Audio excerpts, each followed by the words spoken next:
Инватаксидің диспетчері Айзат Бисенова жұмыстан 1 минутта босамайды. Ауа райының қолайсыздығына қарамастан мұндағы жұмысшы топ қалдықсыз қызмет көрсетеді.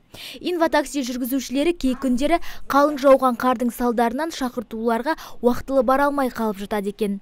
Бүгінде желіде 15 автокөлік жұмыс істейді. Олар мүмкіндігі шектеулі жандарды білім беру мекемелеріне, сондай-ақ ауруханалар мен басқа да жұмыстарына жеткізеді. Бізге өте көп қоңыраулар келіп түседі. Күніне желіге 60 адам хабарласады. Ал оқушылар күн сайын емес, айына 1 мәрте өтініш береді. Қалалық мүгедектер қоғамы бірлестігінің төрағасы Вадим Тарафовтың мәлімдеуінше, инватакси қызметіне облыста жылына 28 мыңнан астам мүмкіндігі шектеулі жандар жүгінеді екен.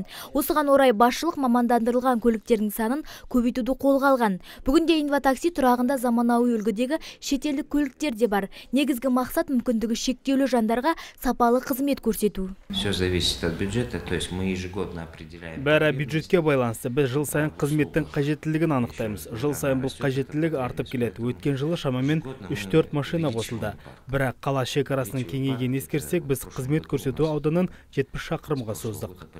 Владислав Курдинов бірінші топтағы мүгедек. Бүгін оның жоспары көптен бері көрмеген достарымен кездесу. Жас жігіттің айтуынша, оған жолдастарымен кездесіп қыдырған қатты ұнайды. Сол себепті діттеген жеріне жету үшін инватакси шақыртады. Мен бұл такси түрін аптасына 1 рет кейде жиі қолданамын. Жазда саябақтарға барамын.